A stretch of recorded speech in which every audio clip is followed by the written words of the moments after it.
My name is Emily, and I'm 43 years old.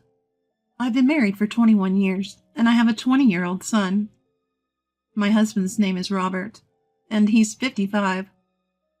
I work from home these days. I've loved this family for 20 years, or at least I thought I was happy. I want to share the story of how I almost lost it all. I grew up in a foster home since I was 1. By the time I was aware of my surroundings, Elisa, the director of the children's home, was like a mother to me. 2 years older than me, we were like siblings. Ryan and Olivia, twins, they also came to the foster home around the same time I did. Their parents had died in an accident. Thanks to them and Elisa, I had a relatively smooth childhood in the foster home. But when Ryan and Olivia turned 17, they were adopted by relatives and left the home. For the first time in my life, I felt a crushing sadness. At 15, I couldn't cope with the loss. I started to act out as the people around me became increasingly cruel. I began sneaking out to the city at night to vent my frustrations. Even when I was detained for being a minor and Elisa came to pick me up from the police station, I acted like I didn't care about her worries. Elisa had been through a divorce. She had lost a child to illness shortly after birth and was blamed for it by her then-husband, leading to their divorce. After that, she started working at the foster home and became its director.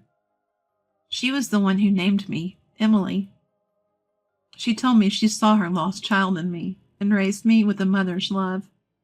But she was struggling with how to deal with me, her non-biological but emotional daughter. One day, Elisa came to me, who was living a reckless life and skipping school, and suddenly started crying. "Even if we're not related by blood, you're my child. All the kids here are precious, but I'm only human, and I have special feelings for you." She stroked my head, saying, "Emily, Emily," and started crying. "I should have hugged you like this sooner. I'm sorry." She kept apologizing.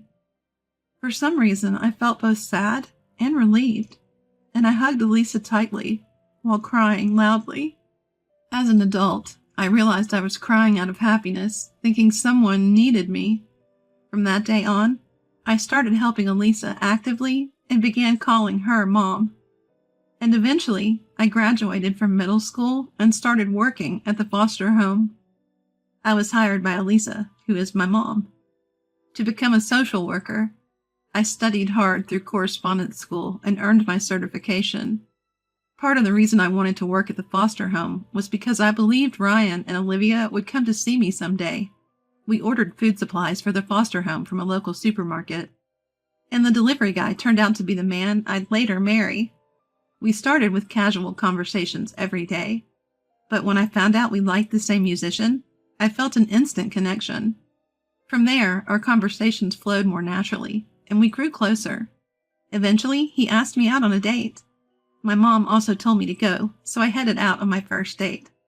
Since it was my first date experience at the age of 21, I was so nervous that I couldn't speak normally. After a few dates, he confessed his feelings on our 5th outing, and we started dating. When I told Mom, she said, "Finally, Emily has a boyfriend. It's about time. I feel a bit lonely, though," and blessed our relationship with a smile. Our relationship progressed smoothly. One of our best memories was going to a concert of our favorite artist after preparing dinner at the foster home. On the way back from the concert, he proposed to me. I was overjoyed and immediately told Mom, who tearfully and joyfully gave her consent. Her words about having a family stuck with me, and I vowed to love my family forever. At that time, I was 23, and he was 35. His parents were thrilled about our marriage. Even when I told them I was raised in a foster home and didn't know my biological parents, they said it wasn't a problem. He's an only child, but his parents just wanted us to have a happy family. I decided to cherish my future in-laws as well because they were part of my new family. This is because I realized that they are a part of my family, including my in-laws. Soon after, we got married. I quit my job and left the foster home as my husband suggested. I was a bit worried about leaving Mom to run the foster home alone, but she assured me it would be fine as she was hiring cooking staff. Soon after, I became pregnant. The thought of our precious child growing inside me filled me with immense happiness. But contrary to my joy, my once kind husband began to change. He showed no concern for my morning sickness and even called me dirty. He started eating out instead of having meals at home. When my in-laws found out about my struggles with morning sickness, they brought over some home-cooked meals. My husband wasn't home, so they asked me why. I thought it was normal for husbands to eat out during their wives' morning sickness, so I told them without any ill intentions. Upon hearing this, my in-laws stayed until my husband returned and scolded him for his behavior. He made some excuses, but eventually apologized to me. Importance of family remained a constant theme. I got yelled at by my in-laws because I spoke about why my husband wasn't around. When I said, "I'm sorry, I thought this was normal life, so I didn't mean any harm," I was shouted at with, "No excuses." I got scared of my husband's anger and instinctively protected my belly. The next day, my husband was back to his sweet self. He sincerely apologized and said, "Once your morning sickness is over, we'll eat at home. Until then, let's eat out." From then on, I started keeping a diary. I wrote about my baby's condition and my family every day. Conversations with my husband, who often came home late, became scarce. The morning sickness was bad, and I felt lonely and anxious. But even then, I thought it was easier than when I was separated from Ryan and Olivia. Yes, that separation was the hardest thing in my life, so nothing could be worse. Even after the morning sickness ended, my husband didn't come home early, and when he did, I could smell sweet perfume. When I asked him, "You smell nice. Did you meet someone?" He seemed surprised for a moment, then angrily said, "Who I meet is none of your business." I didn't want to argue, so I didn't ask further. Even though I'm not savvy about social norms, I suspected he was cheating. I had no one to talk to, so I wrote in my diary as usual. But his betrayal was shocking. I kept quiet because I didn't want to upset him further. Our child was born safely, and it was a boy. My husband was thrilled. We named him Jackson. Apparently, my husband had decided on this name long ago, so he didn't consult me. Baby Jackson looked just like his father. Even my in-laws said, "He looks just like Robert when he was a baby." I decided to love and never let go of the child I gave birth to, so I never complained, even when I couldn't sleep due to night feedings. My son was the light of my life, and I understood what that meant.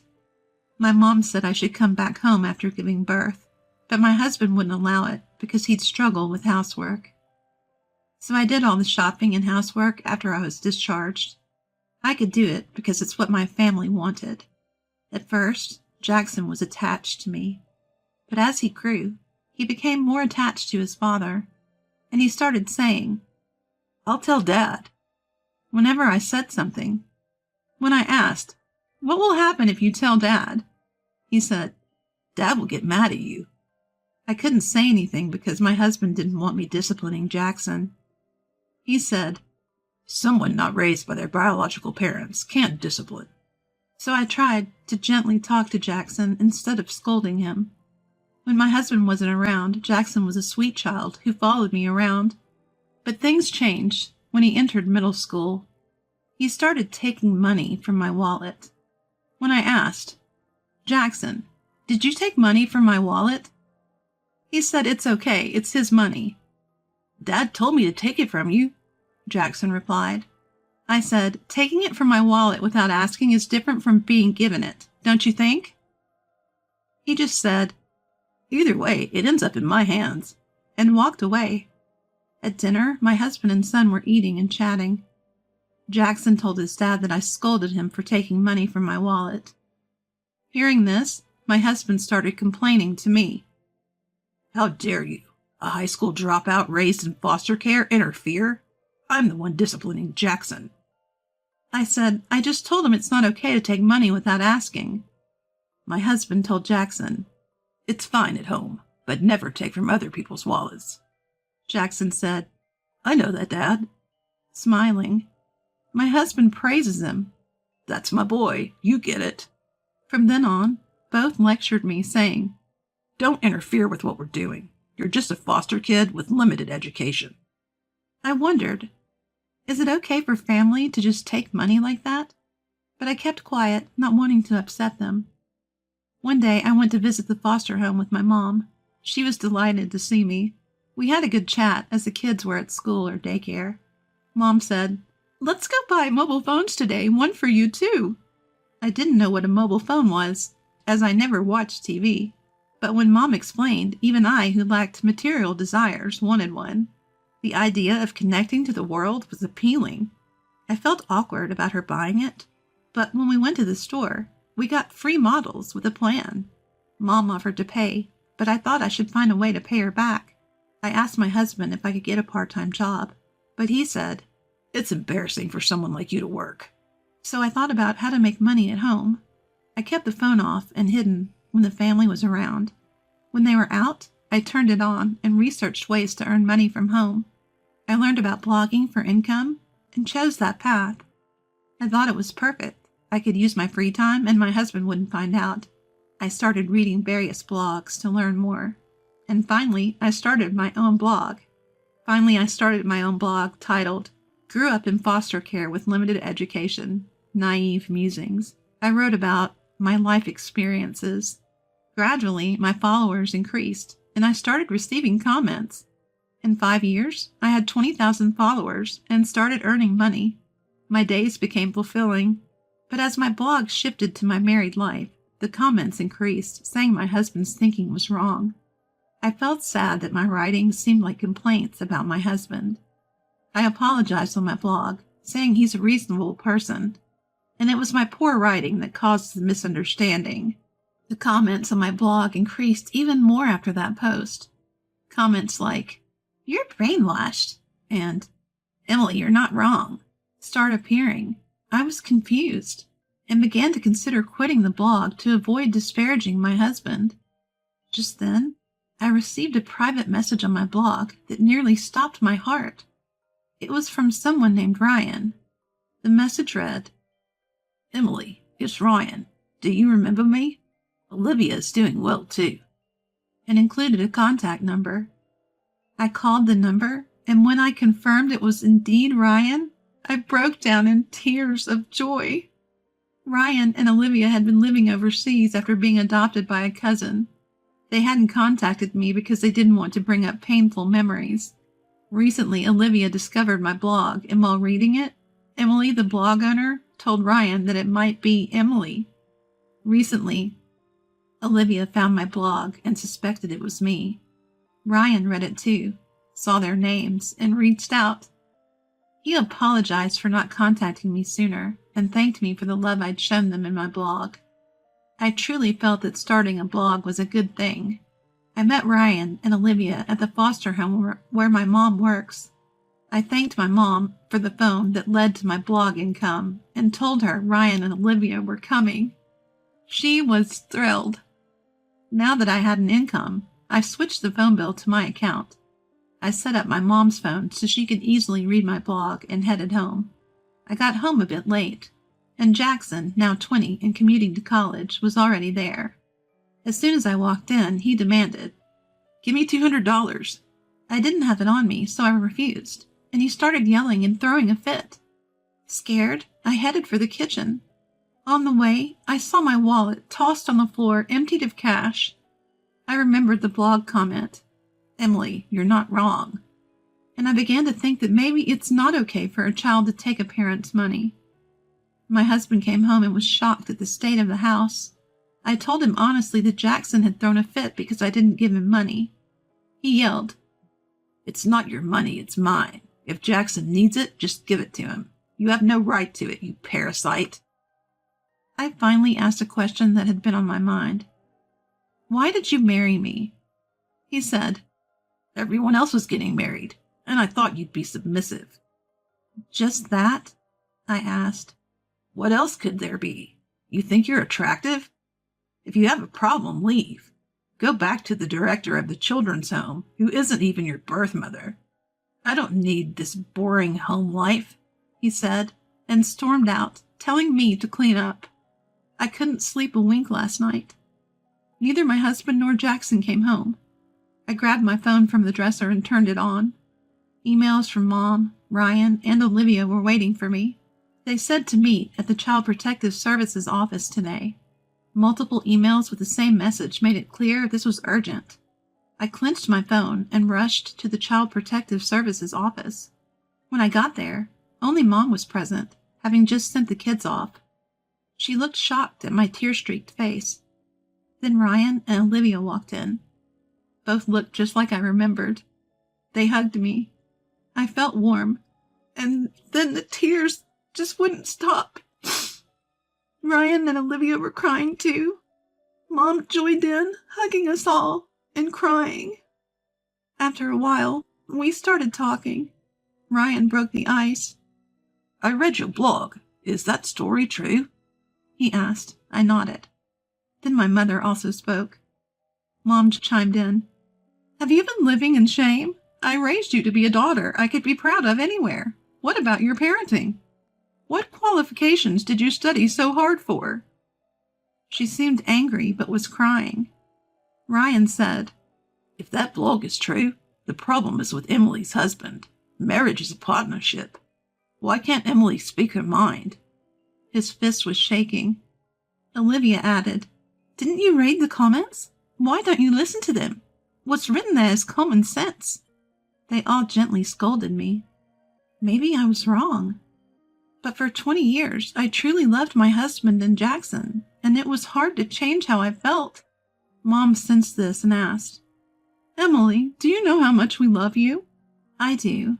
You always put me before yourselves. I thought I was doing the same for my husband and Jackson. I said I believed that true love meant sacrificing myself. But Mom shook her head. That's not it. I'm very happy. I get happiness from you. But are you really, truly happy now? I don't think you're happy, if only your husband and child are. I thought in silence. I knew Mom and Ryan and Olivia loved me.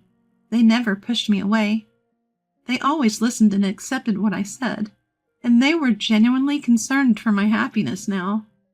What about my husband and Jackson? Had I ever felt love from them? The more I thought, the more I realized I hadn't. But then I remembered Jackson's smile when he was little, and it broke my heart. Jackson was adorable. He used to look at me with a smile. That Jackson is gone now. I told them about what happened yesterday. Mom said, You can't sever the ties with your child. Even if you divorce, your only child is Jackson. I also told them what my husband had said when I asked him why. Mom took my hand and said, Your husband told you to leave, right? Then Emily, come home. It's what he wants, isn't it? You can do that. I think she was leveraging my misguided belief that what my family says is for the best. A belief almost akin to brainwashing. So I thought it would be better for the family if I got divorced. Even facing the prospect of leaving my family, I realized it didn't hurt as much as when I had to part with Ryan and Olivia. I went home and said to my husband and Jackson, Let's get divorced. I'll be the one to leave. Just as I suspected, my husband and Jackson were thrilled. Good riddance to the parasite. Awesome! Lucky us! Seeing their joy, I was convinced that I was neither needed nor loved by them. I thought this was for the best, got their signatures on the divorce papers, and left the house with my few belongings. On the way to the Child Protective Services office, I strangely didn't feel sad. It felt like everyone got what they wanted. I returned to what I could call my original home, the Child Protective Services office. I had a small income from my blog, and I started helping Mom while thinking about the future, especially since the facility was facing financial difficulties. One day, Ryan and Olivia came to the facility. They brought me a book publishing offer. They had become executives in a publishing company. The people who adopted them were relatives of Ryan and Olivia's father, who had refused to take them in. These relatives had vowed to adopt Ryan and Olivia once they were financially stable, and they did. They turned around a failing publishing company and grew it significantly. Ryan and Olivia had shown my blog to the company's CEO, who found it interesting and wanted to publish it. I was hesitant because I didn't have much education and wasn't confident in my writing, but they assured me an editor would help, so I agreed. From there, Ryan, Olivia, the editor, and I had several meetings and published the book. My book, Grew Up in Foster Care with Limited Education, Naive Musings, caught the media's attention thanks to the publishing company and my followers, and it became a bestseller. I started getting interview requests from the media. I was hesitant due to my shyness, but Ryan and the others encouraged me, so I agreed. Appearing on TV made my ex-husband and Jackson aware of my book.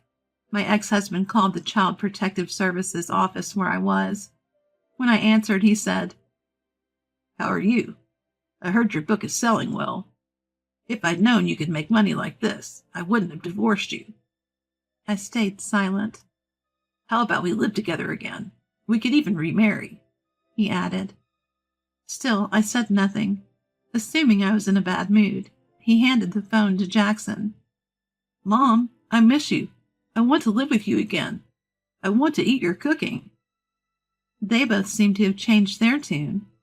I asked Jackson, "Did you read my book?" He said he hadn't, so I asked him to ask his father if he had read it. Turns out neither had. I said, "Read the book. Once you do, you won't be able to make calls like this," and hung up.